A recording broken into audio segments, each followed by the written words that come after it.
ఈ తెలుగు సంవత్సరం కుంభరాశి వారికి కొంత ఒడిదుడుకులను కలగజేస్తోంది.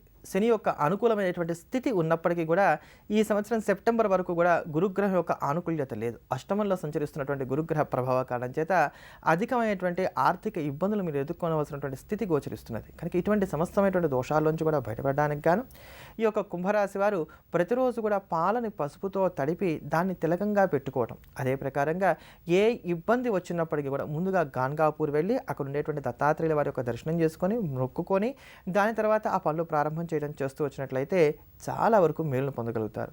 వీటికి తోడు ప్రతి గురువారం కూడా నానబెట్టినటువంటి శనగలతో గుచ్చినటువంటి దండ ఏదైతే ఉంటుందో శనగల దండ, దీన్ని నవగ్రహాల్లో ఉండేటువంటి గురుగ్రహానికి వేసి 108 ప్రదక్షిణాలు చేయండి. ప్రతి గురువారం కూడా శనగల దండ నవగ్రహాల్లో ఉండేటువంటి గురుగ్రహానికి వేసి 108 ప్రదక్షిణాలు ఆ నవగ్రహాల చుట్టూ కూడా చేస్తూ ఉండండి. ఇలా చేస్తూ వచ్చినట్లయితే ఆర్థిక ఇబ్బందులు మీ దరి చేరకుండా ఉంటాయి. మరీ సమస్య అధికంగా ఉన్నది, లేదా మీరు ఏమైనా విదేశాల్లో ఉన్నారు, మీకు ఇవన్నీ చేయడానికి కుదరట్లేదు అనుకున్నప్పుడు వారం విడిచి వారంగా శ్రీ గురు చరిత్ర, ఇది కూడా ఇక్కిరాల భరద్వాజ మాస్టర్ గారు రాసినటువంటిది తీసుకోండి.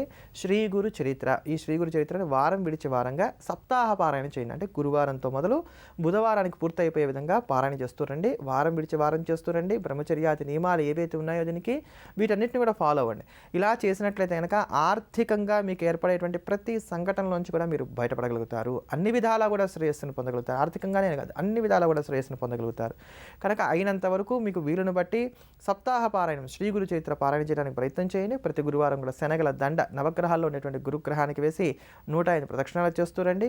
అలానే ప్రతిరోజు కూడా ఉదయం స్నానం చేసిన తర్వాత పాలతోటి, పచ్చి పాలతోటి పసుపును తడిపి, ఆ పసుపు మేలిమి పసుపై ఉండాలి. పాలు ఏ పాలైనప్పటికీ కూడా పర్వాలేదు, ఆవు పాలైనా గేదె పాలైనా కూడా పర్వాలేదు, కానీ పచ్చి పాలై ఉండాలి. వాటితో తడిపి ఆ పసుపుని తిలకంగా పెట్టుకుంటూ ఉండండి. మీకు ఏ ఇబ్బంది రాబోతోంది అనిపించినప్పటికీ కూడా ముందుగా గాన్గాపూర్ వెళ్ళి అక్కడ ఉండేటువంటి దత్తాత్రేయుల వారికి మొక్కుకోండి. మొక్కుకున్న తర్వాత ఆ పనుల మీద దృష్టిని సారించండి. అవన్నీ కూడా జయప్రదంగా సాగుతాయి. ఇలా చేసుకున్నట్లయితే కనుక ఈ సంవత్సరం అంతా కూడా కుంభరాశి వారికి మేలు కలుగుతుందని చెప్పని స్పష్టంగా చెప్పుకోవచ్చు. తదుపరి రాశి అయినటువంటి చిట్ట చివరి రాశి అయినటువంటి మీనరాశి గురించి తెలుసుకోబోయే ముందుగా హనుమాన్ స్తోత్రాన్ని శ్రవణం చేద్దాం. ఆంజనేయ స్వామి వారి యొక్క అనుగ్రహానికి పాత్రలమవుదాం.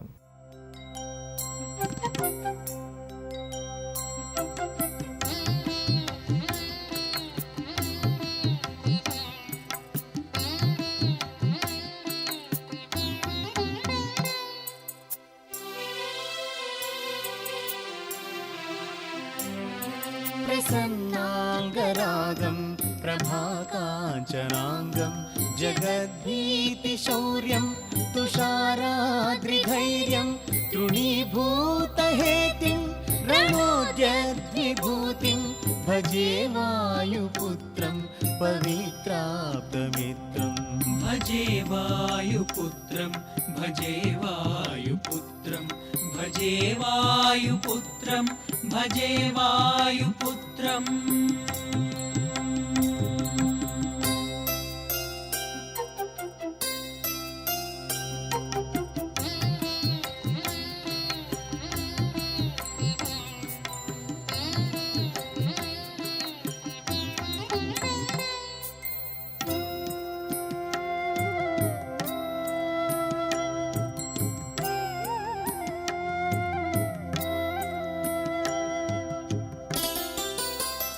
ఆర్థిక పరిస్థితి మనందరికీ కూడా మెరుగ్గా ఉండాలి. ఆర్థిక సంకటాలు ఏర్పడినట్లయితే వాటిని తీర్చుకోవడానికి మనం అష్టకష్టాలు కూడా పడవలసి ఉంటుంది. అటువంటి ఈ దోషాలు ఏవి కూడా తగలకుండా ఉండడానికి, ఆర్థిక ఉన్నతిని సాధించుకోవడానికి చాలా తేలిగ్గా సులభంగా ఉపకరించేటువంటి పరిహారాన్ని గురించి తెలుసుకుందాం.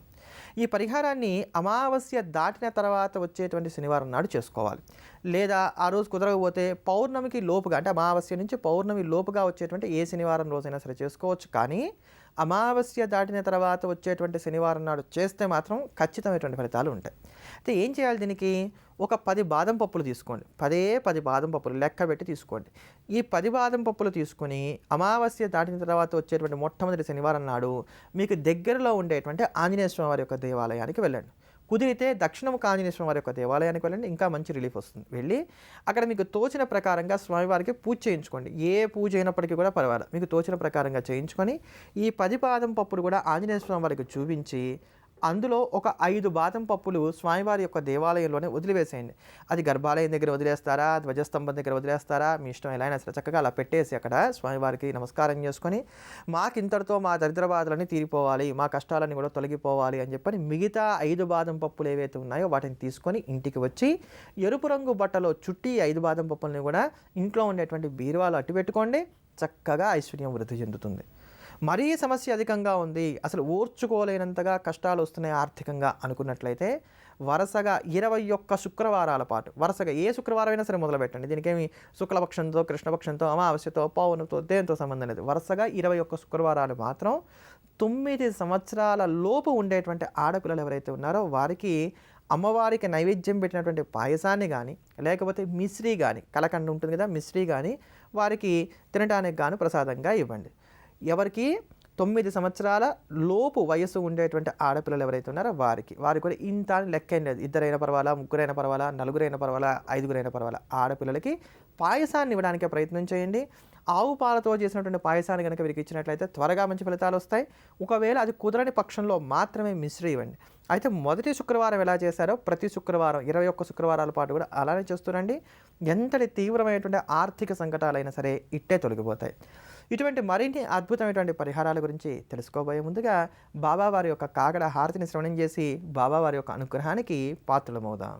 उठा उठा श्री साईनाथ गुरु चरण कमल दावा आधि व्याधि भवताप वारुणी तारा जड जीवा भक्त मनी सद्भाव धरुनि जे तुम्हानुसरले ध्यायास्तव ते दर्शन तुमचे द्वारे उभे ठेले ध्यानस्ता तुम्हास पाहुनी मन मुचे धाले परित्वद वचनामृत प्राशायाते आतुर झाले उघडो नेत्र कमला दीनबंधो रमाकांता पाहि वा कृपा दृष्टे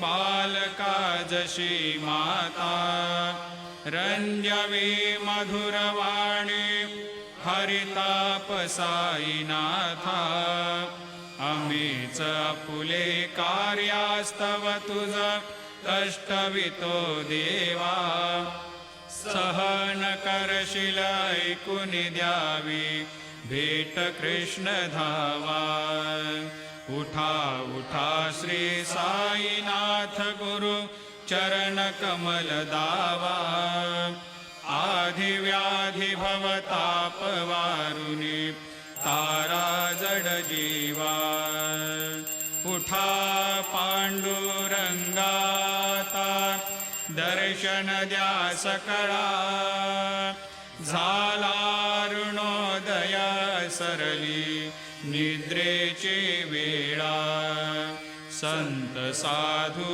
मुनी अवघे झाले ती गोळा सोडाशे जे सुख आता बघू द्या मुख कमळा रंगमंडपी महाद्वारे झाले से दाटे मन उतावेळ रूप पहावया दृष्टी राही रखुमाबाई तुम्हा येऊ द्या दया शेजे हालवुनी जागे करा देवराया गरुड हनुमंत उभे पाहती वाट स्वर्गीचे सुरवर घेऊनी आले वो भाट